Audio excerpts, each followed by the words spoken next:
Bonjour à toutes et à tous et bienvenue dans Divulgaché. Divulgaché, c'est l'émission de l'actualité pop culture mensuelle qui parle de vos divertissements préférés, cinéma, jeux vidéo, sport, manga ou encore bande dessinée. N'hésitez pas à nous suivre sur nos réseaux sociaux, Instagram, Twitter, nous laisser une petite note sur les plateformes de streaming ou un petit commentaire. Ça nous motive pour la suite et ça nous rend un peu plus visibles sur les plateformes de podcast.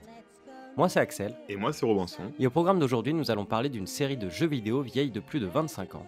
Adaptée tout récemment par Amazon en une série de 8 épisodes et relatant la fin du monde, je parle bien évidemment de Fallout. On va commencer par parler de l'origine de la licence née à la fin des années 90.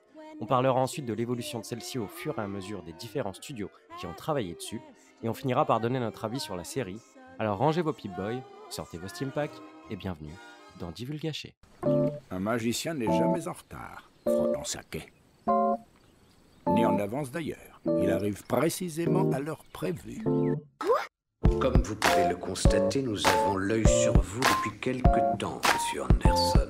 Et nous avons l'impression que vous menez une double vie.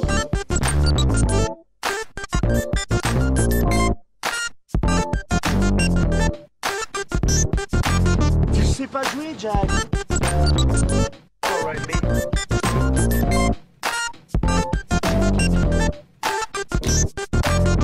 Mec, elle est où ma caisse?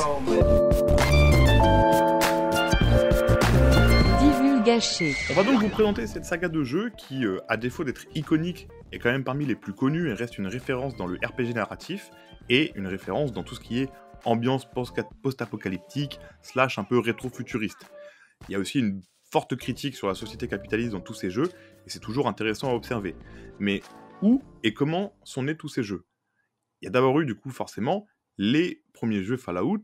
Fallout, ça a été développé à l'époque par Interplay et sa division qui s'appelait Dragonplay. C'est plus tard devenu Black Isle Studio et enfin aujourd'hui Obsidian Studio. Le jeu, il a été mis en vente, le premier jeu Fallout, en 1997 et donc on parle du premier épisode qui s'appelait tout court Fallout. C'est un jeu qui est considéré comme le successeur spirituel d'un jeu qui s'appelait Westland, un classique aussi du monde des RPG à l'époque, dans les années 90, qui était aussi développé par Interplay et qui était sorti en 87 du coup. Donc comme je vous l'ai dit, c'est un jeu de rôle sur PC qui dispose d'un système de combat au tour par tour et qui est en vision 3D isométrique. Axel, est-ce que tu peux nous préciser ce que c'est la 3D isométrique, histoire que tout le monde comprenne rapidement? Ouais, c'est une vue de dessus de trois quarts, on va dire, qui permet. En fait, ça a été beaucoup utilisé dans les jeux à l'ancienne, notamment parce que c'était le plus simple à faire, parce qu'on maîtrisait pas encore forcément la 3D, et du coup, c'est sur ce principe-là que se reposaient les premiers Fallout. Tous les personnages ont tous la même échelle, plus ou moins, avec les bâtiments. Il y a très peu de différence d'échelle. Justement, en 3D isométrique, ça permet de gagner justement des pixels et d'être plus optimisé, comme dit Axel. Le jeu prend place en 2161, 84 ans après la Grande Guerre en Californie du Sud, et l'histoire de ce Fallout commence dans l'abri 13, qui est le lieu de vie de notre héros. Il y a un problème dans l'abri 13, donc un abri anti-atomique, il y a un problème avec la puce d'eau, pour l'eau et le recyclage des eaux, etc. Et notre héros doit retourner sur Terre, ce qu'on appelle les Wastelands, du coup les terres perdues, pour essayer de résoudre un peu ce problème. On lui remet plusieurs choses pour aller sur ces terres Wasteland. On lui remet un petit dispositif qui s'appelle le Pip-Boy 2000. On le verra tout au long de la série, ça sera gardé. Et c'est un petit truc qu'on a sur le poignet qui nous permet, nous, en tant que joueurs, c'est un FPS, hein, donc d'avoir, enfin à l'époque, d'avoir la carte, les objectifs, la liste des quêtes, et plein de données diverses et variées, etc. etc. Et ça fait partie du lore du jeu et du lore de la série, vous verrez, tout le monde a son Pip-Boy. Cet épisode de Fallout, il a donc marqué à la fois les jeux vidéo quand il est sorti, mais aussi toute la série en elle-même, puisqu'il y a plein de choses qui ont été conservées, notamment la barre des stats qu'on appelle spéciale dans ce jeu. Chaque initiale du mot spécial correspond à une caractéristique. On a le S de strength pour la force, on a le P de perception, le E de endurance, le C de charisme, le I de intelligence, le A de agilité, et le L de luck pour la chance. Et ça restera comme ça tout au long de la série Fallout, et quand on augmente nos caractéristiques, on augmente ces différentes caractéristiques que je viens de vous citer. Sachant qu'en fait, le spécial, c'est un truc qu'on garde, c'est un truc comment dire, qui permet aussi, du coup, comme c'est un jeu de rôle, de permettre à notre personnage d'effectuer plus ou moins certaines actions. Si on va avoir beaucoup de charisme, on va pouvoir du coup négocier beaucoup avec les personnes, éviter les combats. Si on a beaucoup d'intelligence, on pourra notamment utiliser des armes technologiques, ce genre de choses. Donc c'est hyper important et c'est très malin, sachant que c'est implémenté dans le lore du jeu.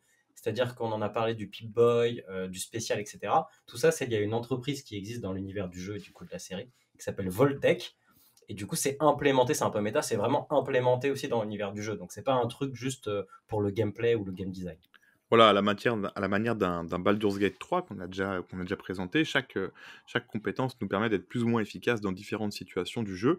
Et comme a présenté Axel, je vous parlais d'abris anti-atomiques.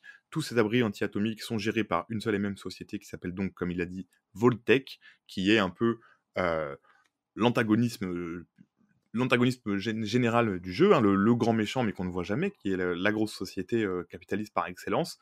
On découvrira plein de choses à la fois dans les jeux et à la fois dans la série sur cette société. Et c'est aussi cette société qui donnera tout le ton graphique du jeu. Vous verrez, il y a des jeux en général et de la série pareil, mais ils ont tous leurs logos sont réutilisés ou déformés pour faire plein de choses. Il y a beaucoup de posters de cette société. Enfin, on les voit un peu partout quoi, dans les jeux. Avec la petite mascotte, le Volt Boy, qui fait le pouce pour vérifier si... vous savez, le pouce, on dit si jamais il y a une explosion atomique, il faut mettre son pouce devant. Et si jamais l'explosion est plus grosse que son pouce, ça sert à rien de courir, on est mort. Et du coup, voilà, c'est un peu cette image-là qu'ils gardent pour leur entreprise. Le jeu Fallout 2 est la suite directe de Fallout. Il est sorti en 1998 et il est développé cette fois-ci par Black Isle Studio, qui est donc un studio qui avait beaucoup d'anciens de chez Interplay. Le concept est le même que le 1. On joue un réfugié d'un abri qui doit ressortir sur les terres perdues, sur les Wastelands, découvrir un peu ce qui s'y passe, affronter différentes créatures, différents monstres, rencontrer d'autres humains qui sont restés là, d'autres personnes dans les abris, etc. Et on avance toujours dans ces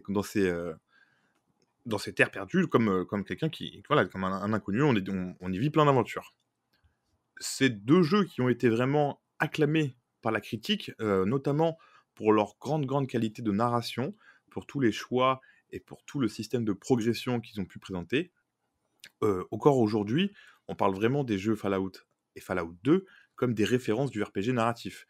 Axel, je sais pas si tu as joué toi cela, mais en tout cas, moi je sais qu'encore aujourd'hui, des fois il y en a qui parlent de Fallout comme vraiment les bases du RPG narratif, quoi.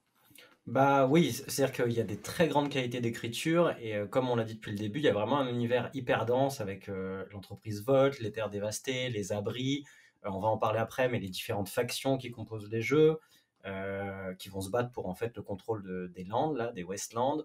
Enfin, il y a vraiment tout un truc installé qui fait que le jeu a été hyper acclamé et on comprend parce qu'à l'époque c'était le post-apo, surtout dans ce type-là, surtout qu'on n'en a pas parlé, mais il y a beaucoup d'humour noir dans la série. C'est un truc qui n'était pas comment dire, qui arrivait pas souvent à l'époque. En tout cas, moins qu'aujourd'hui, parce qu'aujourd'hui, que ce soit dans les séries de jeux vidéo, l'hyper-violence, l'humour noir et tout, c'est un truc très présent. Donc ouais, c'est une des séries en tout cas qui est connue, notamment l'origine de la série, ces deux jeux, est connue pour ça, quoi. Cette série va connaître un tournant dans sa vie, c'est son passage chez un des plus gros éditeurs du monde, le fameux Bethesda, et je vous laisse avec Axel qui va nous présenter ce changement et les jeux qui ont suivi. C'est ça, en fait, l'arrivée de Fallout chez Bethesda Software, qui était le nom à l'époque, c'est en fait Interplay qui bradait ses licences parce qu'ils étaient en crise et Bethesda ils cherchaient une nouvelle franchise post-apo à lancer avec leur moteur qu'ils utilisaient pour les Elder Scrolls, donc les Skyrim, tous ces jeux-là. Et du coup, ils décident de signer un accord pour travailler sur 2 jeux Fallout. Et finalement, en 2006, Interplay leur vendra les droits de Fallout pour 6 millions de dollars. Donc une poignée de pain. Enfin, une bouchée de Ouais, pain. pour Bethesda à l'époque, une bouchée de pain. C'est rien du tout. Et du coup, de 2004 à 2008, ils reprennent Fallout en l'adoptant à leur sauce. Alors du coup, ils vont utiliser leur moteur maison, qui est un moteur qui est utilisé pour les FPS et les TPS, notamment du coup, on en parlait pour la franchise Elder Scrolls. C'est basé sur leur moteur de jeu qui s'appelle Gamebryo Engine. Je crois que c'est toujours le même qu'ils utilisent d'ailleurs. Ça expliquerait notamment les retards techniques de leur dernier jeu. Et c'est ce qui leur permet en fait de continuer sur la voie de l'immersive sim. Alors l'immersive sim, il faut comprendre un monde qui réagit à vos actions et à vos choix. Où on peut notamment interagir avec les objets, les déplacer. Tous les objets sont physiqués. On peut les mettre les uns sur les autres. Enfin voilà, il va y avoir une grande liberté de choix et d'action laissée aux joueurs. Et c'est sur ça que Bethesda va essayer de mettre l'emphase, du coup en transformant la série cette fois-ci en FPS, et en rajoutant ce qu'ils vont appeler le SVAV, ou le VATS, je crois en anglais. Alors en fait, c'est lié au Pip-Boy, c'est-à-dire que c'est une compétence qui permet d'arrêter le temps, et qui permet de cibler précisément les parties du corps des différents ennemis, avec des pourcentages de réussite, pour dire par exemple, tel ennemi me fonce dessus, avec l'arme que j'ai en main, je vais vouloir viser sa tête, on va avoir un pourcentage de réussite, on va valider cette action, on va avoir un ralenti où toute l'action va du coup se passer, et on va avoir un taux de réussite, donc plus ou moins réussir, ne pas toucher, etc. Donc ça permettait de faire du tour par tour, et un peu à la manière de la série des XCOM pour ceux qui comprennent, ça permettait de rendre ça très visuel. Parce que si tu loupes, c'est comme un lancer de dés en fait, si tu loupes ton lancer de dés, bah, tu vas tirer à côté. Donc c'était là où ils avaient mis l'emphase sur ce jeu-là, quoi. Tout en gardant bien sûr l'identité du jeu. Jouer à XCOM, messieurs, dames. Je ne peux que conseiller ça. Voilà, tout à fait, jouer à XCOM. Bethesda Softworks, ils en ont vendu 4,7 millions d'exemplaires à l'époque, donc c'était une grosse réussite. Il y a eu quand même pas mal de petites critiques, mais bon, c'était globalement très positif. Et il faut savoir qu'à l'origine de tout ça, il y a à la tête de tout ce petit monde, il y a Todd Howard. Todd Howard qui est un peu le Peter Molyneux 2.0 pour ceux qui connaissent. C'est un mec qui a rejoint Bethesda Softworks en 1994 et qui a toujours été au cœur des productions, qui est très très important chez eux. Et c'est lui notamment qui va avoir l'idée de reprendre Fallout, qui va vouloir pousser le concept du coup le plus loin possible, faire le plus de jeux possible. Et c'est aussi lui, on en reparlera après, qui est à l'origine de Fallout 76, qui a été une petite déception pour pas mal de gens. Il faut savoir qu'il a aussi participé à la création des spin-offs de la série, donc c'est vraiment quelqu'un qui est hyper investi dans la série. Et c'est ça qui va permettre en fait à Fallout de continuer d'exister et de briller, parce qu'on va en parler, mais au fur et à mesure, les jeux vont continuer à se vendre et surtout comment dire, à avoir un écho à l'international, toujours pour ses qualités d'écriture, etc. Et donc, le truc, c'est que Fallout, après avoir sorti Fallout 3, qui était une réussite, ils se sont dit, il faut qu'on fasse un deuxième jeu. Le problème, c'est qu'ils voulaient faire un jeu hyper vite. Et ils n'avaient pas le temps parce qu'ils travaillaient tous en ce moment sur le prochain Elder Scrolls, qui était Skyrim. Du coup, ils ont décidé de refiler le bébé à Obsidian. Obsidian, qui est un studio, qui en fait, c'est le studio qui est composé de plein d'anciens qui avaient travaillé sur les 2 premiers Fallout. Donc c'était un bon move, je pense, de la part de Bethesda. Je sais pas ce que t'en penses, de leur redonner leur bébé, quoi. Bah, déjà, de ça, c'était un bon move de faire ça parce qu'ils l'ont donné, je pense, aux bonnes personnes. On le verra par la suite, en plus, avec le jeu qu'ils ont fait. Et 2, se concentrer sur Skyrim, c'était peut-être une bonne idée, au vu du succès que ça a été, je pense. Ouais, je pense aussi. Ils ont bien Voilà. fait. Ils auraient pas pu, de toute façon, faire les deux. Voilà, Ça, c'est sûr. ils ont fait quelques... On les critique beaucoup récemment, mais ils ont fait quand même quelques moves de génie dans Bethesda. Hein. Et Skyrim en fait partie, peut-être même le plus gros, donc voilà. Ouais, c'est ça. Et du coup, ce studio, il est notamment fondé par les créateurs originaux de la série, qui sont Chris Avlon, qui est un ancien game designer de Fallout 2, et John Sawyer, qui est un game designer et le futur lead designer de Fallout New Vegas, donc du jeu dont on va parler. Donc Fallout New Vegas, c'est un jeu qui est sorti 1 an et demi après le 3, donc, ou un peu plus, 2 ans je crois, mais ils ont eu 1 an et demi de développement, donc c'était très serré. Et ils vont demander à Bethesda est-ce qu'ils peuvent utiliser la côte ouest et Las Vegas. Bethesda leur répond qu'ils sont OK, mais seulement si c'est un spin-off, c'est-à-dire que s'ils font pas un jeu Fallout numéro 4, par exemple. Et du coup, ils acceptent. Pour ça, ils s'entourent notamment d'acteurs connus comme Matthew Perry et d'anciens modeurs qui avaient travaillé sur Oblivion, donc un ancien jeu de Bethesda, pour pouvoir les aider à réaliser celui-là le plus vite possible. Le jeu il va être acclamé par la critique pour son univers sombre, pour son écriture, pour les multiples choix moraux, des zones variées, des level design hyper intéressants, une multitude d'ennemis. Enfin voilà, il y a vraiment, c'est Fallout 3, mais encore plus dense, avec encore plus de choix, de possibilités, etc. Donc on repasse vraiment sur un truc beaucoup plus RPG. On met un peu de côté la partie FPS, donc la partie shooter, quoi, qui est par contre un peu de côté, qui est pas ouf, on va dire. De toute façon, Fallout, ça a jamais été un très grand FPS, hein, on va pas se mentir. C'est pas un Call of Duty, quoi, pour vous donner une idée. Mais le gameplay reste quand même sensiblement le même que le 3. Le seul problème, c'est que vu qu'ils ont eu que 1 an et demi pour le développer, il y a énormément de bugs à la sortie. Le retour des joueurs, il est catastrophique sur la technique, parce que le jeu est déjà pas très beau, mais en plus, il ne fait que cracher. Il y a des bugs à foison, parce que quand on est dans un jeu, tu connais Robinson, ce genre de jeu où il y a plein de choix, plein de trucs, souvent ça amène des problèmes, en fait, au sein même du jeu, quoi. Ouais, non, mais clairement, puis en plus, c'est le genre de jeu frustrant quand tu fais des choix et que t'as un bug et que tu dois refaire les mêmes choses et des choix différents ou les mêmes choix, ou que ça compte un peu sur le hasard de, bah, justement, comme tu disais, du tour par tour et autres, ben, forcément, ce que tu refais parce que t'as bugué n'est pas forcément la même chose que ce que tu avais fait initialement, et ça Ouais, pète un peu ouais, l'expérience, quoi. c'est clair. Puis surtout, c'est des longues sessions, donc si tu as une session de plusieurs heures qui saute, bah, ça devient un peu chiant de recommencer. Et il faut savoir que j'ai essayé de réinstaller le jeu là, pour y jouer avant d'enregistrer ce podcast. Et alors, j'ai utilisé la version Steam qui apparemment est la plus déplorable, et c'est une calamité. J'ai eu beau modder le jeu dans tous les sens pour essayer de le faire tourner correctement, même pas pour le rendre plus beau ni rien, juste le faire tourner correctement. Je suis sorti de la première zone, crash. Et j'en avais au moins 4 ou 5 avant. Donc j'ai pas continué, je voulais pas me gâcher, sachant que j'ai beaucoup aimé le jeu à l'époque, je voulais pas me gâcher mon souvenir. Mais voilà, si vous voulez jouer au jeu, je vous conseille d'aller le chercher sur GOG plutôt, ou d'avoir une version physique, quoi, un CD. Tous les jeux sont sur GOG, je crois d'ailleurs, Oui, mes renseignements sur le podcast, j'ai vu ça. et ils sont en promo Euh, d'ailleurs. Ils sont en promo là en ce moment avec la série, ils font souvent des promos et tout, donc c'est faisable, quoi. Il y a vraiment Ouais, du. il y a moyen de l'avoir pour vraiment pas cher. Et tu y Et avais joué, je me rappelle, c'est le seul auquel j'ai pu jouer aussi du coup avec toi. Et j'ai des bons souvenirs, je me souviens de sessions où juste tu te laisses aller, quoi. Tu te laisses porter par l'aventure et t'avances, et voilà. c'est ça, il y a vraiment Tu une stresses un peu. exploration. Et voilà. Ouais, et puis il y a une exploration qui est hyper récompensée. T'as tout le temps des petites quêtes, des petites personnes. Enfin, t'as beaucoup d'interactions avec l'univers, et du coup, bah, c'était hyper cool, quoi. Franchement, c'était un super jeu. Moi, c'est un de mes jeux préférés, je pense. Et du coup, lui, il s'est vendu à 5 millions d'exemplaires, donc un peu mieux que le 3. Ça surfait beaucoup hein, sur la hype du 3, hein, c'est pour ça qu'ils ont voulu sortir un jeu aussi vite de toute façon. Et du coup, en novembre 2015, donc presque 5 ans après le précédent jeu, eh bien, ça retourne chez Bethesda et décide de bosser sur un nouveau Fallout qui du coup sera la suite cette fois-ci canon. Et cette suite canon, donc ça sera Fallout 4. C'est le premier jeu qu'ils vont développer depuis Skyrim, qui a été un très très grand succès. Donc tout le monde les attendait Ouais, grosse au attente. tournant. Ouais, c'est ça, il y avait vraiment une très très grosse attente. Les nouvelles fonctionnalités du 4, sachant que c'est toujours un FPS, enfin toujours le même moteur de jeu, toujours un FPS RPG, etc. Donc les nouvelles fonctionnalités, elles incluent la possibilité de développer et de gérer des colonies avec un très vague système d'artisanat tout pété, que moi personnellement j'ai détesté, qui permet de fabriquer en gros des drogues, des explosifs, améliorer ses armures, etc.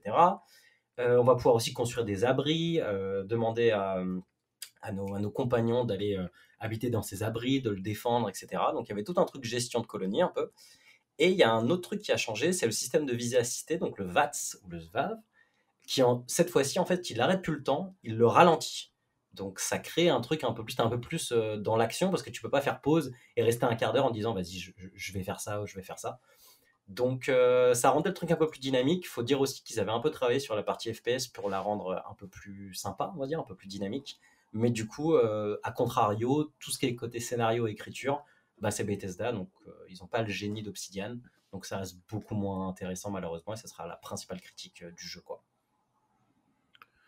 Et ouais, puis c'est compliqué hein, d'enchaîner après un run Fallout New Vegas Skyrim comme ça, là, de faire un troisième jeu aussi bon. Après, malgré tout, les ventes sont pas mauvaises, loin de là. C'est ça. Il y a 12 millions d'exemplaires vendus.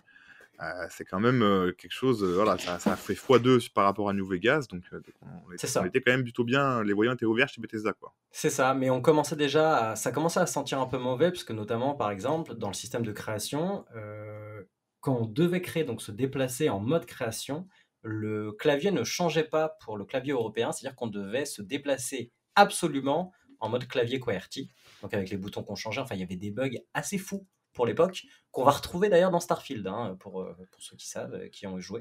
Ouais, Donc non, c'est mais des problèmes récurrents que Bethesda a, et voilà, ils ne les avaient pas corrigés. C'est sur ça qu'on les a sanctionnés. Par contre, tout le côté, tout le côté open world est hyper bien géré par Bethesda. Ils avaient l'expérience de Skyrim. De toute façon, on sait qu'ils font des merveilles à ce niveau-là, quoi. ouais, ils ont des problèmes techniques, hein, de toute façon, depuis le début de leur jeu, ils pêchent là-dessus, il n'y a pas de souci. C'est ça.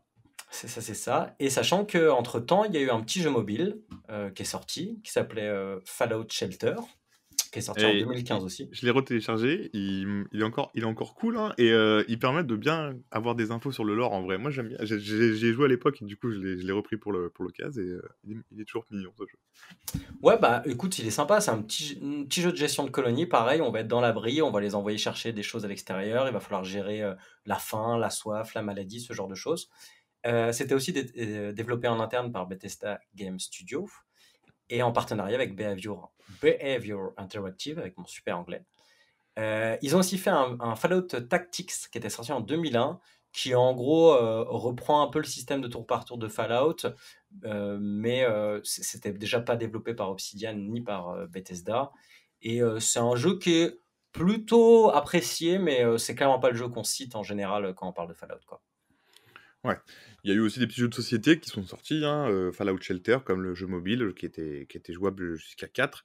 Et pareil, un jeu qui s'appelait Fallout, jouable à 4 aussi, qui reprend le principe du jeu de base, avec un jeu avec de la coop, de la versus. En tout cas, il y a pas mal de choses qui sont autour du jeu, beaucoup de lore à découvrir, beaucoup de choses à lire autour des jeux et à s'informer, quoi. Ils ont créé un vrai petit univers, un vrai petit univers comment dire, parallèle par rapport au nôtre, qui est plutôt assez cool.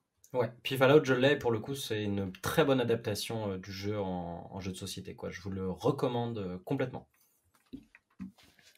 On va terminer cette section sur la saga de jeux Fallout par, malheureusement, Fallout 76, qui est sorti en 2018, le 14 novembre 2018 pour être précis, et qui, cette fois-ci, est non pas un RPG solo, mais un MMORPG, développé toujours par Bethesda Softworks, qui est sorti à l'époque sur PC, PS4 et Xbox One, qui était du coup le 6e opus de la série.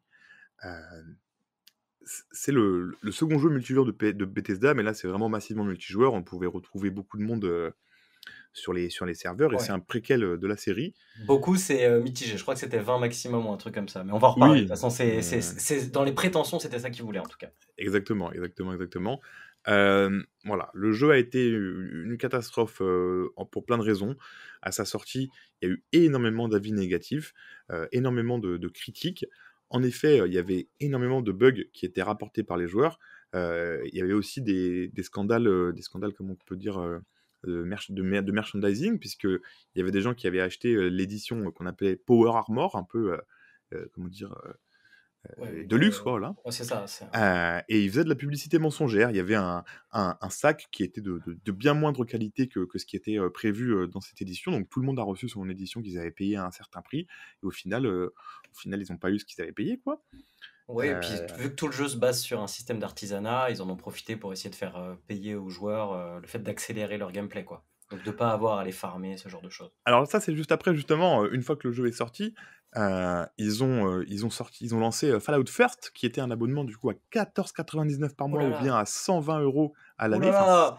J'avais pas vu ça. 119,99. J'étais passé à côté de ça. Et justement, c'est ce fameux Fallout First qui te permettait d'avoir des avantages en jeu, des contenus exclusifs, de jouer sur un serveur privé entre joueurs, donc ça c'est pas dégueulasse, mais c'est très cher. Et puis du Et puis nouveau surtout, contenu, ça devrait être déjà dans le jeu, ça, pouvoir voilà. jouer avec ses potes. Mais tu pouvais avoir du stockage illimité, tu pouvais avoir, comme tu disais, des accélérations ou des matériaux pour l'artisanat, des transports rapides, plein de choses que les gens autres qui ne payaient pas un tel prix n'avaient pas. Ça a encore une fois suscité beaucoup de critiques, et les gens, ils ont vraiment considéré ça comme une décision assez audacieuse, quoi, parce que le prix du jeu était déjà comme les prix de l'époque, hein, 70 € à peu près. Les gens, ils avaient demandé d'avoir des serveurs privés depuis le début du jeu, mais non, Bethesda, ils ont dit pas possible, et puis ensuite ils ont dit possible, mais en payant, quoi. Ouais, Donc, parce qu'en plus, comme c'est multijoueur, il y avait un système de PVP qui d'ailleurs était hyper bizarre, c'est-à-dire que si on commence... Enfin, en gros, si tu commençais à attaquer un joueur, tous les dégâts que tu lui faisais étaient minimes, étaient réduits genre de 90%, on va dire, ou 70%, je sais plus. Et du coup, avant un certain nombre de dégâts que tu faisais à ce mec-là, eh bien, le PVP s'activait pas vraiment. Et tant que lui te tire pas dessus, le PVP s'activait pas vraiment. Et dès qu'il tirait dessus, lui avait un avantage, donc le mec était attaqué, il me semble. Et du coup, c'était complètement frustrant, en fait, même le PVP. Donc les joueurs voulaient jouer dans des serveurs privés et on leur demandait de payer pour faire ça, quoi. Pour être ouais, non, tranquille, en mais fait. il y avait vraiment beaucoup de rapports d'expérience qui étaient vraiment désastreux, beaucoup de bugs, des bugs graphiques, des problèmes de des gens qui arrivaient tout simplement pas à lancer le jeu parce que ça consommait trop de mémoire sur leur PC. Les notes métacritiques sont désastreuses. On a eu 52 sur 100 sur PC, 49 sur 100 sur Xbox One. Ah ouais, c'est dur, hein. Ouais, non, C'est un coup à tuer ta licence, en plus, hein. Ouais, non, mais carrément. Puis en plus, après les Après les avancées du jeu, la note a encore baissé. Il manquait des choses vraiment, scandaleuses pour un push to pour un jeu en ligne, notamment comme je l'ai dit du coup il y avait pas de push to talk. On avait un inventaire de coffres qui était hyper limité. On pouvait pas, il y avait très, très peu de PNJ sur la map, si ce n'est pas aucun et donc une fois que tu étais tout seul et qu'il y avait plus tes potes, tu t'ennuyais, fort, fort. C'est ça, quoi, parce que du coup, tout le système de quête, etc., il y avait plus tout ce système vraiment de choix C'était des comme il y avait dans les ordis, jeux des solo, robots quoi. et tout, ouais, c'était non, C'était un peu frustrant, quoi, au final. Et pourtant, le cœur du jeu était bon. Le open world est génial.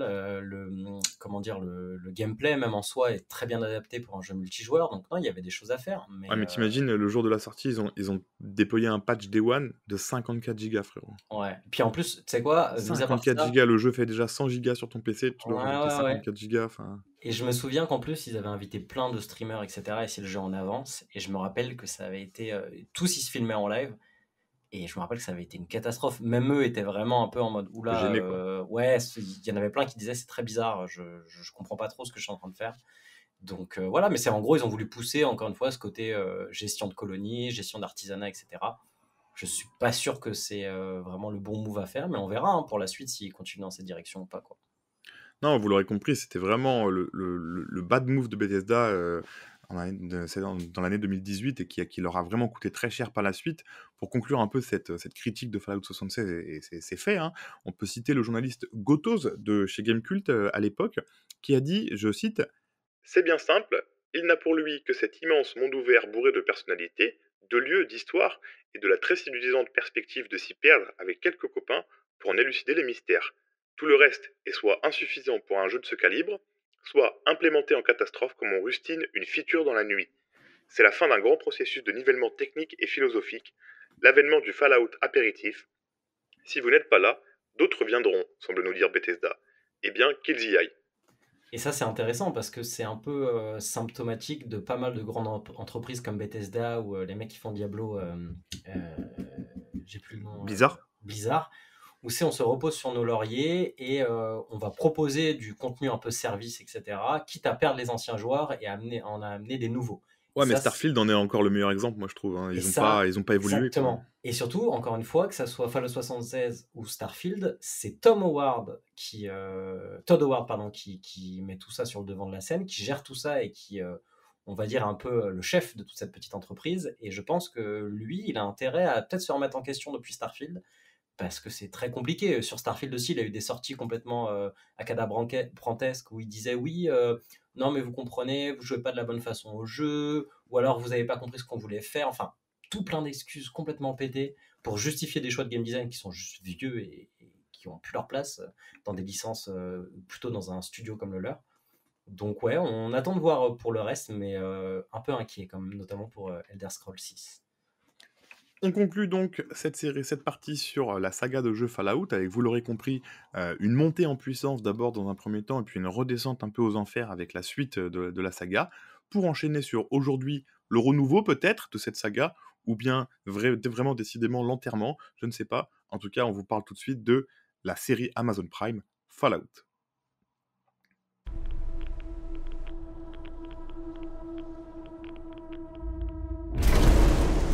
Il est important que tout le monde comprenne que les abris servent le bien commun.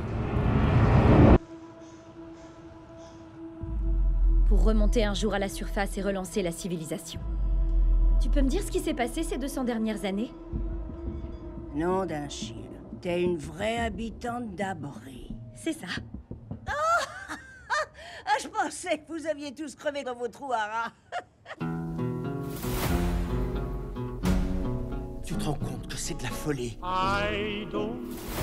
Ce n'est pas comme l'abri, c'est gigantesque.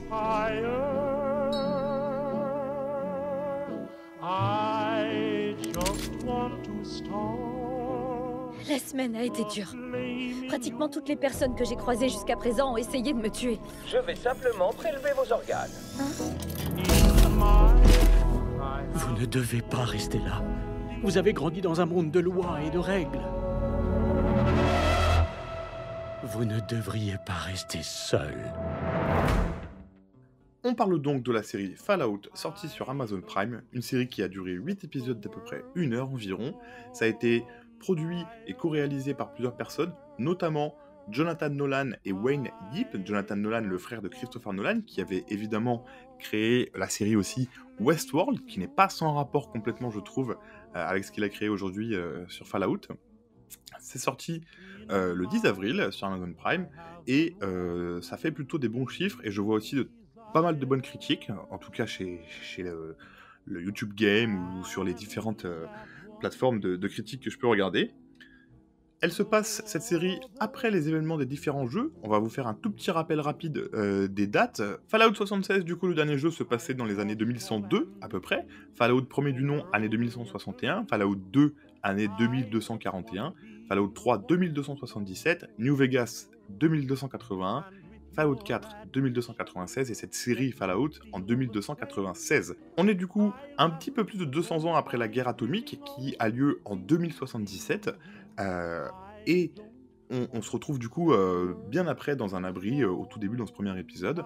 On va vous donner notre avis d'abord, sans divulgacher, sur cette série. Axel, qu'en as-tu pensé, sans nous spoiler rien du tout? Eh ben écoute, quand ils ont annoncé la série il y a quelques années, parce que ça a mis du temps à se faire quand même, j'étais hyper sceptique. Alors, surtout que ça faisait un moment qu'on n'avait plus entendu parler de Fallout, alors que moi c'est encore une fois une licence que j'adore. Donc j'étais hyper sceptique. Plus ça se rapprochait, plus j'étais sceptique. Et là, force est de constater que j'ai trouvé ça vraiment génial.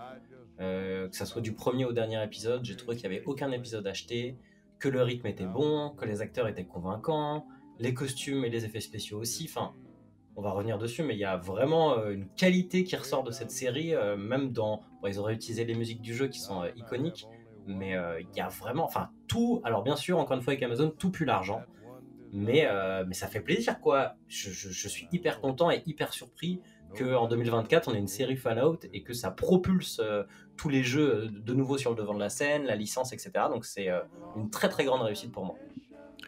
Ouais, moi j'ai trouvé ça aussi très bon, sans vous cacher et sans faire le faux mec énervé. Je trouve ça très bon. Je dirais pas génial, parce qu'il y a 2-3 trucs qui m'ont un tout petit peu gêné, mais j'ai quand même trouvé ça très bon. J'ai passé un très bon moment. 8 épisodes, c'était pas de trop, on s'est pas ennuyé. Contrairement justement à Gentleman qu'on avait parlé là, dans le dernier épisode, pour le coup là, moi j'ai vraiment pas ressenti de longueur particulière. Il y avait des moments un petit peu plus longs que les autres, comme dans toutes les séries. À un moment, on peut pas être parfait 100% du temps, hein. Mais c'était quand même très très bon, et ça rend bien hommage au jeu, au lore. Peut-être un peu trop, justement, mais en tout cas, c'est quand même une très bonne série qui plaira, je pense, aux fans des jeux, et aux gens qui n'ont jamais vu de jeu. J'ai vu beaucoup de gens découvrir tout simplement le monde et s'intéresser même pas forcément au jeu qu'il y avait à côté, juste bien kiffer, quoi. Ouais, puis ils ont très très bien travaillé sur l'univers, ils ont très bien adapté tout ça, et je trouve qu'ils rendent ça très compréhensible aussi. Parce que dans les jeux, t'as quand même beaucoup de factions, beaucoup de trucs, on va y revenir. Là, je trouve ils ont sélectionné des monstres du bestiaire, des personnages pas emblématiques, mais des personnages que tu peux essayer de Et deviner justement, qui ils moi je trouve sont, que ça ce genre fait de un choses. peu trop tuto, et en même temps, c'est une saison 1, c'est le but d'une saison 1, donc est-ce qu'on peut lui reprocher ça? Donc c'est pour voilà, mais ouais, moi j'ai trouvé que justement, ça manquait peut-être un peu de profondeur sur certains trucs. Ok, et du coup, alors mis à part cette profondeur, on peut parler des acteurs, avec notamment l'actrice principale, je sais plus comment elle s'appelle. Lucy, dans la série, est en vrai Ella Purnell. Ah oui, c'est ça. Qui est anglaise, du coup, qui d'ailleurs cache son accent dans la série, il me semble. Oui, parce qu'on l'a pas dit, mais ça se passe aux États-Unis, hein, Oui, bon, évidemment, mais on l'a même pas précisé avant, mais toute la série de jeux vidéo et la série de Amazon Prime se passe aux États-Unis. tout à fait. Exactement. Et du coup, elle est aussi connue du coup pour Pelgrin et les enfants particuliers, Wildlike, que je ne connais pas, Kick-Ass 2, et pour être la voix de Jinx dans Arcane. Et c'est toi qui m'as appris ça, moi je savais pas du tout, et j'aurais pas deviné, franchement. Ouais, elle commence à se faire un petit nom. Là, je pense que ça a bien marché pour elle avec la série, hein. La série marche bien. Donc, ça m'étonnerait pas qu'on la revoie vite dans d'autres choses. Ouais, puis elle est bien convaincante hein, dans son rôle, là, ça marche très très bien, même dans les scènes d'action d'ailleurs. Lucie, du coup, qui est notre personnage principal, entre guillemets, on en verra d'autres juste après. Donc, on commence avec elle au sein de l'abri 33. Chaque abri a un numéro, il y en a un certain nombre. Et va se passer des choses dans cet abri qui vont l'amener à devoir sortir sur les Westlands. Et on suivra du coup son aventure dans ces terres désolées, sa découverte de tout ça, avec sa naïveté, puisqu'elle est née dans l'abri, et donc elle ne connaît que la vie de l'abri, qui est très, comment dire, participatif, tout le monde est censé s'entraider, on mange toujours la même chose, on voit toujours la même chose, on voit pas le soleil, on voit pas la lumière du jour, etc., etc. Donc c'est très particulier. Il parle de la règle d'or qui est de toujours aider son prochain, etc. Enfin, hyper positive en mode la société parfaite, quoi. Voilà. Et elle joue très bien cette naïveté qui va aussi bien dans un sens naïveté par rapport à la découverte du monde et aussi et dans un autre sens une naïveté beaucoup par rapport qu'on n'a pas l'habitude de voir nous en tant que être humain classique entre guillemets. Par exemple, ils sont hyper relâchés par rapport à tout ce qui est question de sexe puisqu'ils sont tous entre eux et donc ils n'ont pas trop le choix. Et le sexe chez eux c'est un truc très normal et on dit vas-y on va baiser, let's go et ils y vont quoi. C'est comme ça donc c'est tout un une façon de penser qui est bien retranscrite, quoi. C'est ça, même sur tout ce qui est un peu violent. Alors, ils sont pas hyper violents, mais ils s'entraînent. Enfin, il y a tout un truc où ils sont quand même entraînés à derrière repeupler et reprendre de force les terres désolées, quoi. Voilà, parce qu'on fait un petit aparté, mais pour expliquer en gros le scénario, il y a eu du coup en 2077 un largage de bombes atomiques sur, en tout cas les États-Unis, peut-être la Terre entière, mais ça je sais pas si on sait a pas. l'information. On n'est pas vraiment au courant. Ouais. On n'est pas trop au courant.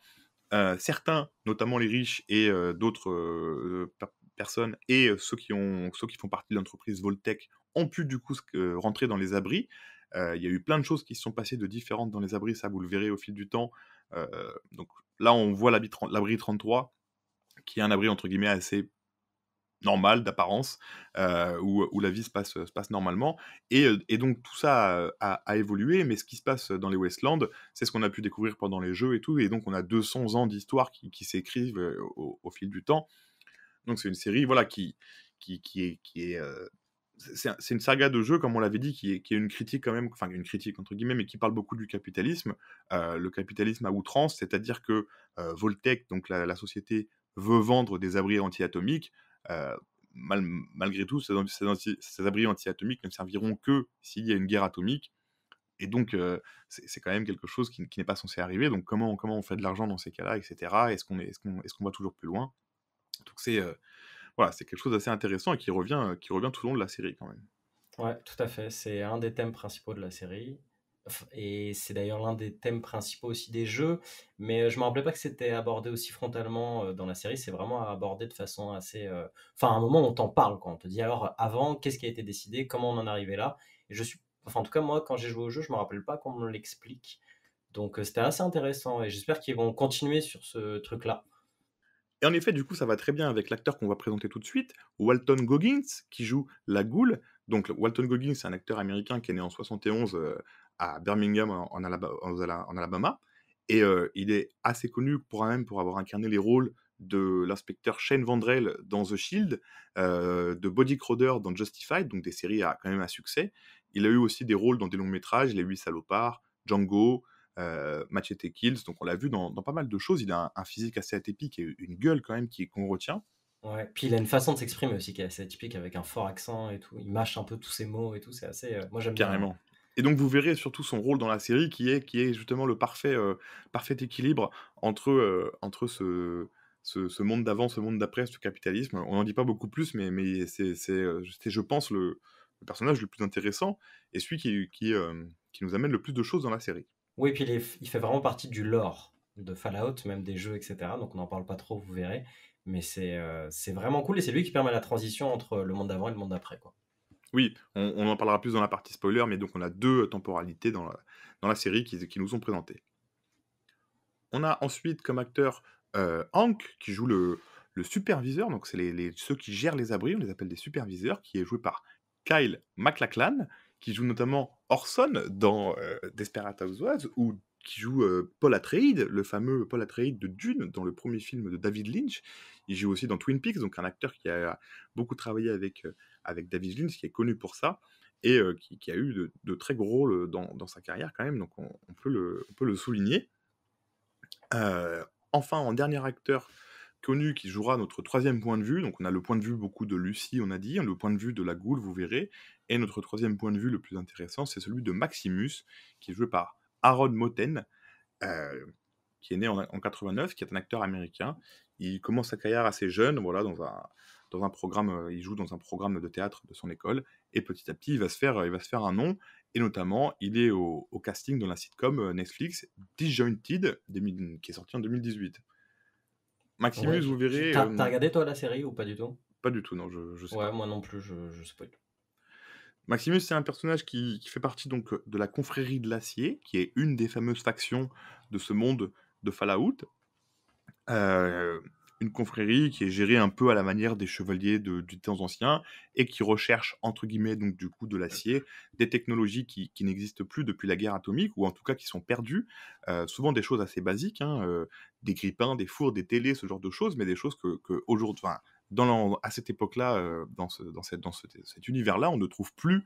Et de toute façon, l'électricité est quelque chose de très compliqué à avoir. Donc voilà. Oui, Et puis on il y a suit. il y a toute cette espèce de culte autour de l'acier, on disait, des enfin des technologies de pointe, et c'est la faction qui, bien sûr, du coup, a des espèces d'hélicoptères enfin, on peut dire du futur, mais des hélicoptères un petit peu designés à la manière de Fallout. Ils ont donc les armures qui les protègent et des radiations, mais qui les rendent un petit peu, ouais, un peu super-héros, quoi. Donc il y a tout ce truc un peu de... Ils ont des écuyers qui les accompagnent, qui leur donnent leurs armes et tout. Donc ouais, comme tu dis, il y a un vrai culte de la personnalité et du côté un peu chevaleresque. Voilà, et donc on suivra Maximus qui part du plus bas et qui arrivera là où vous verrez qu'il arrive, qui est donc un personnage qui a une évolution assez intéressante aussi, et qui va rencontrer nos divers autres personnages une fois qu'ils seront tous mélangés un peu sur les Westlands. Dernier personnage qu'on nous présente et dernier point de vue qu'on a, c'est celui de Norm, qui est joué par Moises Arias, né en 94, qui est un acteur américano-colombien, qui est connu pour avoir joué le rôle de Rico dans Hannah Montana, à l'ancienne un peu, hein. Et donc qui lui est le frère de Lucy et qui reste dans l'abri 33 quand Lucy elle s'en va, et qui nous fera découvrir plein de choses un peu sur l'abri 33 et ce qu'il y a un peu autour, et qui nous en fera plus aussi comprendre sur les abris en eux-mêmes et ce qui s'y passe. Ouais, moi, quand j'ai vu cet acteur, j'ai eu vraiment la réaction comme le gif de Leonardo DiCaprio qui pointe du doigt la télé. C'est vraiment, j'ai fait, oh putain, je le connais. Et après, je suis allé chercher, j'ai vu que c'était Rico dans Hannah Montana et j'étais hyper content de le retrouver. C'est marrant de le voir là et je trouve qu'il est hyper convaincant. Ouais, il tient bien son rôle, il a le bon ton pendant toute la série. Ouais, c'est ça. Non, puis il a un physique pareil, lui aussi un petit peu atypique. Il est très petit, très chétif et tout. Donc, Vous l'aurez compris, on va suivre plusieurs personnages qui se rencontreront ou pas, mais qui en tout cas auront des destins croisés dans cette série. Donc plusieurs points de vue aussi qui seront présentés. On n'a pas vraiment de personnage principal, même si Lucy est présentée comme telle. ouais. Euh, Oui, au final, ça fait un peu la Game of Thrones, quoi. C'est une série chorale où on va suivre différents points de vue, différents personnages. c'est ça. Au niveau de la mise en scène, il y a beaucoup de choses qui ont été récupérées des jeux vidéo. Par exemple, Axel, est-ce que tu peux nous donner quelques exemples de ces choses qu'on retrouve, de ces clins d'œil? On va pas tous les faire parce qu'il y a que ça, Non, mais ouais, c'est ça. Bah, le principal truc, moi, qui m'a un peu sauté aux yeux, et on va en parler parce que ça peut être une qualité comme un défaut, c'est les nombreux ralentis qui sont présents dans la série. Presque toutes les scènes d'action, il y a un moment au ralenti avec une musique en fond. Alors moi, j'ai trouvé ça très cool parce que tu du sais que coup, ça m'a très peu choqué, moi. eh ben, Genre, moi, ça enfin, m'a vraiment choqué dès le je les début. avais limite même pas vus en fait. Ah Genre, bah, quand je dis premier ça. épisode, j'ai compris. Enfin, le premier épisode, je me suis rendu compte que, ok, il jouait sur ça. Et du coup, ça reprend le système, on disait tout à l'heure, de VATS ou de SVAS, où on met le jeu en pause ou au ralenti pour viser, etc. Ah ouais. Donc, c'est vraiment une espèce de dédicace à ça. J'ai trouvé ça assez malin. Ensuite, il y a vraiment ce truc du Pip-Boy. Donc, tous les personnages qui viennent des abris ont un Pip-Boy avec leurs stats personnels, leur état de santé, un GPS intégré, enfin plein de petites choses. C'est une espèce de gros Apple Watch, ouais, très gros Apple Watch même. Et pareil, ils l'ont mis dans le jeu. C'est le même design, les personnages l'utilisent de la même façon. L'interface du Pip-Boy est la même dans la série que dans le jeu. Donc, c'est gros clin d'œil. Et puis même l'épisode 1, ou même les épisodes qui vont suivre, les différents personnages, ils vont avoir des choix moraux à faire. Donc comme dans le jeu, De toute ils façon, vont avoir de Lucy, l'équipement, ils vont s'équiper, enfin, Lucy, c'est vraiment le personnage qu'on incarne dans Fallout 1 et 2, hein, et la suite aussi, hein, mais c'est vraiment c'est ça, le personnage qu'on crée de base, quoi. qui sort de l'abri et qui découvre le monde. Et il y a vraiment, on reprend tout ce délire, comme tu disais, tuto un peu, où le personnage va s'équiper de nouveaux costumes, il va s'équiper de nouvelles armes, il va se faire des compagnons, il va se rapprocher de certaines factions, etc. Et du coup, c'est hyper malin. Alors, c'est des choses un peu basiques qu'on retrouve dans toutes les séries en général, surtout de ce genre, mais au final, ça reprend vraiment des éléments qui font le sel des jeux. Et je trouve ça très malin. Je sais pas ce que t'en as pensé, mais moi j'ai trouvé ça vraiment très bien, quoi. Bah, si t'as joué au jeu, oui, clairement, tu tu vois les clins d'œil et je trouve qu'ils sont pas grossiers, donc oui. Et si tu y as pas joué, bah, il y a rien de gênant puisque ça reste leur univers et tout, donc il est bon de base cet univers et donc les gens le prennent et l'acceptent évidemment, hein. Franchement, j'ai vu ça bien géré, hein. Ouais, franchement, j'ai trouvé ça vraiment bien géré. Et en plus, on peut en parler du coup, parce qu'on parle des choix moraux, etc. On peut parler du scénario, mais en fait, je trouve que la série reprend vraiment le rythme qu'on a dans les jeux, c'est-à-dire les personnages vont partir explorer, ils vont attraper du loot, ils vont avoir des choix moraux liés à ce qui s'est passé avant et ce qui se passera dans le futur. Ils vont rencontrer différentes factions, donc on l'a dit, la faction la confrérie de l'acier, il y a la RNC qui est la République New California, je crois. Ouais, c'est ça. Donc c'est ça. Et on va avoir différents abris aussi avec leurs particularités. Donc non, Moi, c'est ça qui très m'a. malin. C'est la principale, critique que je ferais moi sur la série, qui est que on est beaucoup dans la présentation d'un univers. Ok, les personnages ont une évolution, on est intéressé par leur choix, surtout je trouve Maximus et la Ghoul donc. Oui. Euh, mais j'ai vu, enfin voilà, chaque épisode était un peu de son côté. J'ai trouvé que c'était un peu facile. Il y avait un peu des facilités scénaristiques, notamment dans les distances. On a C'est vrai. l'impression qu'ils sont tous au même endroit alors qu'on est dans les États-Unis quand même. Enfin, et quand tu marches pendant 2 jours, ben, tu vas pas forcément au bon endroit, etc. Enfin, même Ouais. s'ils ont des trackers et autres, Je suis d'accord. c'est un peu voilà. Mais c'est vraiment la seule critique que je ferais, c'est que, comme j'ai dit, je trouve que c'était un peu un tuto en fait de ce que c'est Fallout, avec les différents persos, les différents points de vue qu'on peut avoir, c'est-à-dire le point de vue de quelqu'un de l'abri, le point de vue de quelqu'un qui était là avant l'explosion, le point de vue de quelqu'un qui est né après l'explosion hors de l'abri, et entre guillemets, on verra dans la saison 2, je pense qu'il y aura une saison 2 vu la fin, on verra ça dans la dernière partie spoiler, on verra dans la saison 2, mais j'espère qu'ils vont aller plus loin dans qu'est-ce qu'il y a dans les Wastelands. C'est pas que, enfin, les villes font très petites, même si c'est le cas, mais Ouais. Il y a un peu ce côté Disneyland, ça c'est vrai. Par contre. Ça, j'ai ouais, vraiment on suit un peu ressenti ça. 3 persos et autour ça vit, mais ça fait un peu, comme tu dis, un peu fake, pas fake, mais un peu Disneyland quoi, sur les bords. Ouais, alors après, c'est un peu l'effet Fallout, hein. C'est-à-dire que c'est le désert, il y a personne, il y a quelques villes, donc c'est là où il va y avoir des interactions. Mais ouais, c'est vrai que même, on va parler du coup des décors Ouais, on peut directement, enchaîner, mais dans les décors, par exemple, une des premières villes qu'on voit, j'ai trouvé ça bien et en même temps pas bien, parce que je trouve que elle est très bien en soi, la façon dont elle est réalisée. Bon, elle est un peu propre par rapport au jeu, mais c'est pas très grave. Philly. Oui, je crois que c'est ça, c'est Philly ou un truc Ouais. comme ça. Le seul problème, c'est qu'il y a, genre, littéralement, comment dire, un grand studio sur lequel ils ont mis tous les décors, et toute la scène de cette ville, toutes les scènes qui se passent dans la ville se passent dans ce même, je sais pas, c'est un espèce de quoi, comment on pourrait dire, Ouais, un petit, une petite placette quoi, une petite ouais, une place. place, voilà, exactement, et genre, en final, tout se passe là, donc t'as vraiment ce côté où ça fait vraiment un peu, ah là là, C'est bien fait, mais pas assez quoi. ouais, on aurait envie d'aller voir un peu plus, tu vois, ou que le personnage se balade plus avant, parce que du coup, t'as l'impression que c'est vraiment le personnage arrive, il interagit sur cette place et après il s'en va. Donc Par ça, contre, tout ce qui est décor désertique, mort, ça c'est vraiment bien fait, j'ai trouvé. ouais. Comme on a la fausse baie de Los Angeles qui est juste à côté de l'abri 33 quand Lucy sort avec le petit parc d'attractions et la grande roue là qu'on connaît dans les jeux C'est GTA et dans plein de films qu'on reconnaît très bien. On a plein de plans assez jolis hein, sur des endroits ensablés et tout, vraiment tout désertique, tout post-apo. Ça, pour le coup, c'est très bien géré, je trouve. Clairement. Et comme les effets spéciaux d'ailleurs, on peut en parler encore une fois, que ce soit les maquillages aussi pour la Ghoul, moi que j'ai trouvé hyper bien. C'est Ça va. peut-être un peu propre, mais au final, je pense pas qu'il y avait besoin d'en faire un perso hyper moche, tu vois. C'est normal, Non, c'est non, dans ça le va. personnage principal, voilà. Donc j'ai trouvé ça cool. Et les effets spéciaux du bestiaire, donc des différents monstres qu'on va voir, je les ai trouvés aussi plutôt convaincants.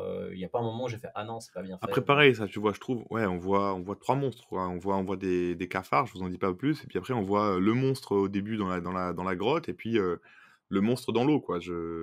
Oui, alors oui, Donc, mais on voit les robots qui ils font sont bien partie faits, aussi ok, du ils sont bien faits, background, ok, on voit voilà, plusieurs ghouls, on voit...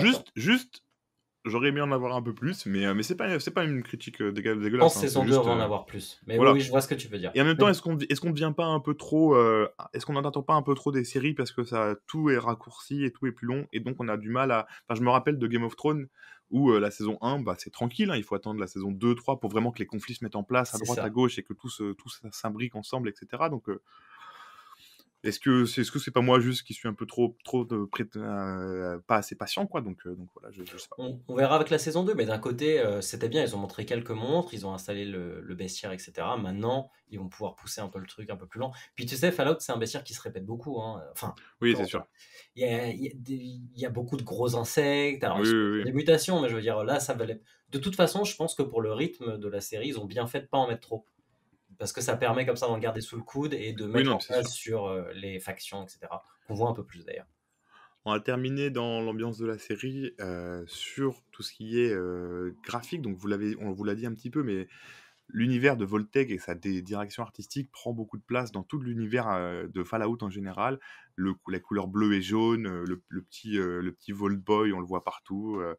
Les petites bulles un peu bande dessinée. Enfin, c'est vraiment un truc que j'aime beaucoup, moi, dans cette série, c'est la direction artistique. Et dans cette direction artistique, il y a la musique, qui est typique des jeux et de l'univers de Fallout, qui est vraiment une musique années 50-60, très jazzy, très oldie, où il y a toujours une voix un peu chantée, un peu sur un magnéto, un peu de mauvaise qualité, etc.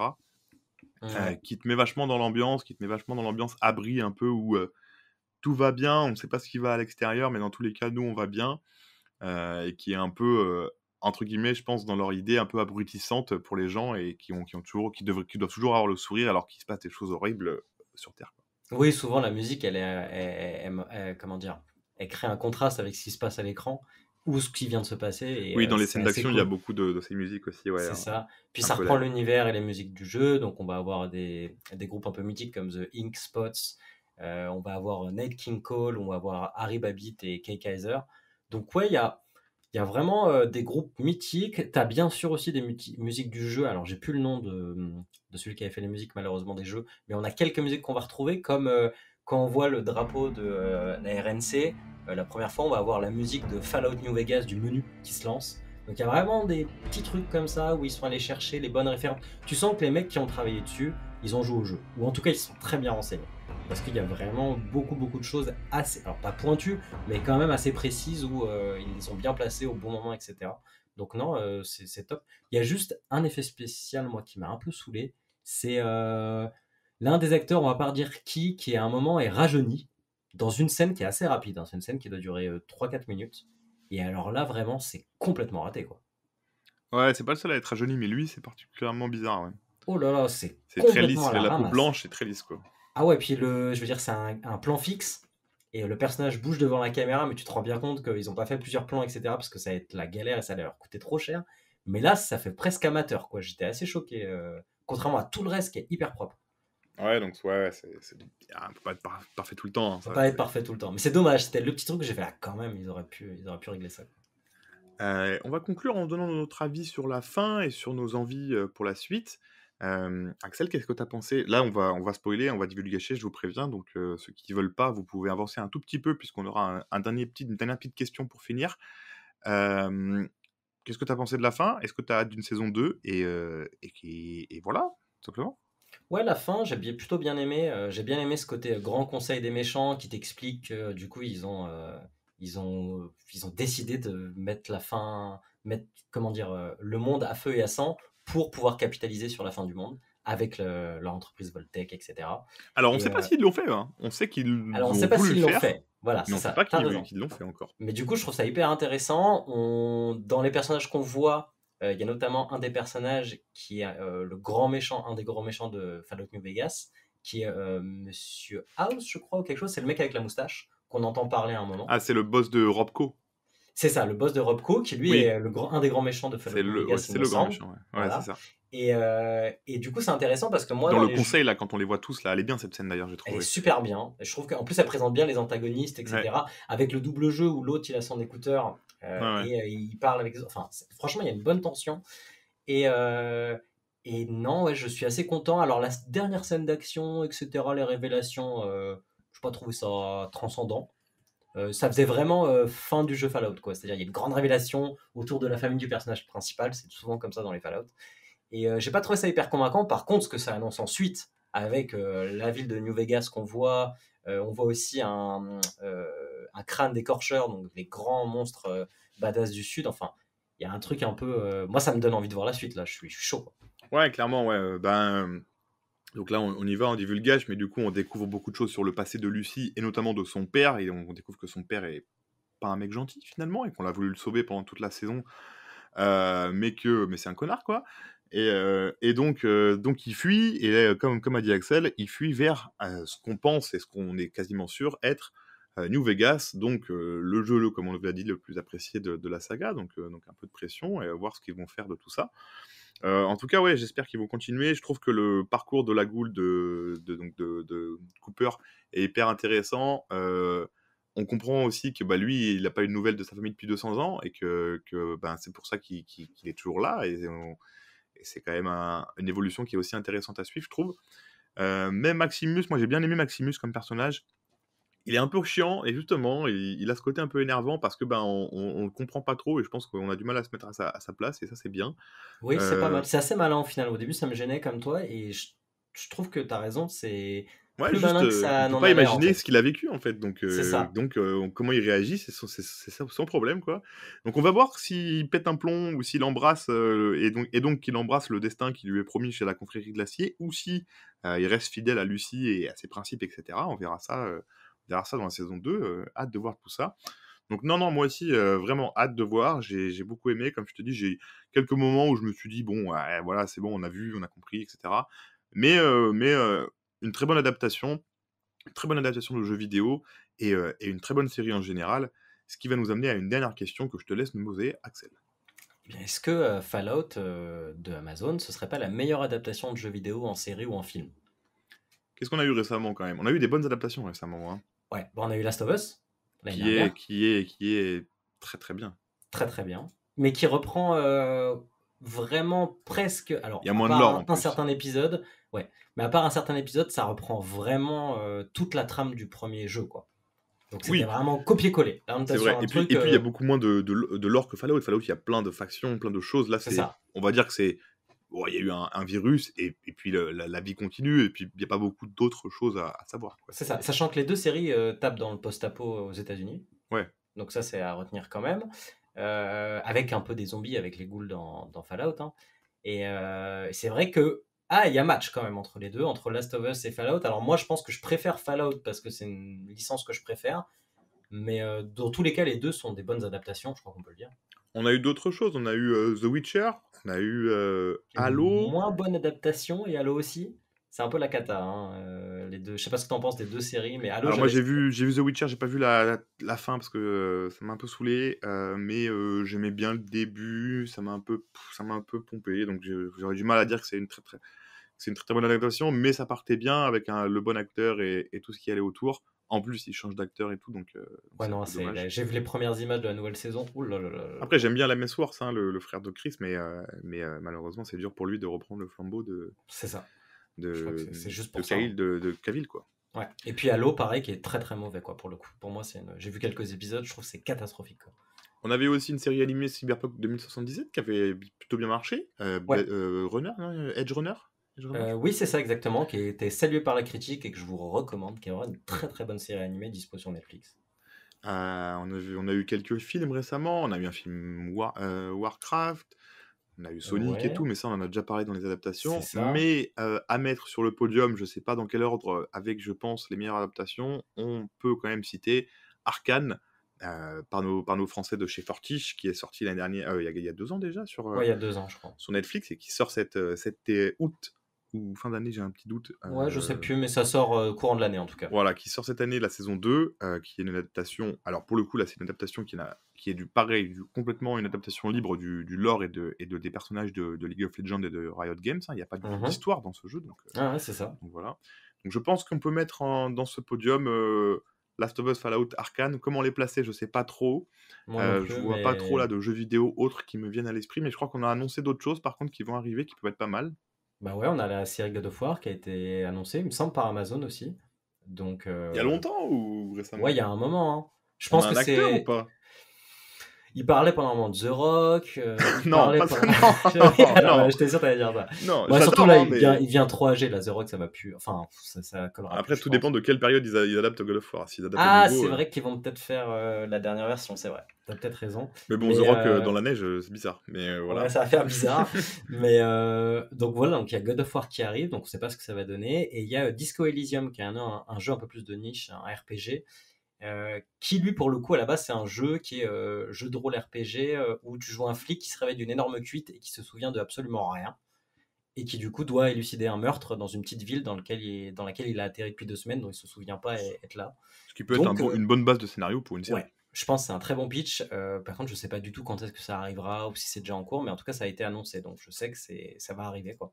Donc voilà pour l'instant. Si tu dois en choisir qu'un seul, là, dans les 3 qu'on a cités, sachant tu que c'est que des saisons 1 et que les saisons 2 vont arriver et que on va dire avec l'envie des saisons 2, je te demande. Ouais, je dirais Arcane, Fallout, Last of Us. Je dirais Arcane, Last of Us, Fallout, même si j'ai beaucoup aimé Fallout, mais Last of Us c'est un jeu qui m'avait beaucoup plus marqué que les Fallout et donc je suis un peu plus biaisé par ça. Mais je crois que c'est parce que j'ai joué au jeu et du coup je suis désolé, mais Arcane c'est trop fort, c'était trop beau. Ouais, t'as bien vu. C'est trop fortiche, comme on dit. Exactement, il n'y a pas match pour moi, il n'y a pas match. Et surtout qu'encore une fois, ça arrive courant de l'année, donc on va se reprendre une tarte, je pense. Donc non, c'est... Mais en tout cas, hâte de voir quand même, parce qu'en ce moment, du coup, c'est la mode, les adaptations de jeux vidéo. Mais genre, ouais, doucement fort, quand même. fort. Doucement, mais... là, on est bien, là, pas plus, pas... On n'a pas cité non plus Uncharted. Enfin, il y a d'autres trucs, notamment Sony qui développe tout son univers cinématographique, et Nintendo aussi, on a oublié de citer Mario. Donc, on sent quand même que dans les prochaines années, ça va aller de plus en plus dans cette direction. Par contre, ce qu'on peut noter, c'est que c'est que des adaptations, presque que des adaptations de grande qualité, quoi. Ces dernières années. Très récemment, oui. Années. Voilà, donc toujours du bois. On espère que ça va continuer, mais en tout cas, on est sur un bon run d'adaptation de jeux vidéo en série ou en film, quoi. Exactement. Et c'est donc sur cet avis plutôt très positif sur la série quand même, je pense, que ce soit de moi ou Axel, même si j'ai plus de critiques, mais c'est quand même un avis très très positif, et donc on vous encourage à aller voir Fallout, à vous intéresser au lore, à vous intéresser aux jeux, qui malgré tout sont quand même très bons, et nous ont laissé, surtout à Axel, une grosse marque dans notre vie de gamer. Donc on vous laisse au fond de votre abri anti-atomique, à espérer un jour peut-être retourner sur Terre. On vous souhaite à toutes et à tous un bon visionnage de la série si c'est pas déjà fait, et on vous retrouve au prochain épisode. Salut tout le monde. Merci d'écouter Divulgacher.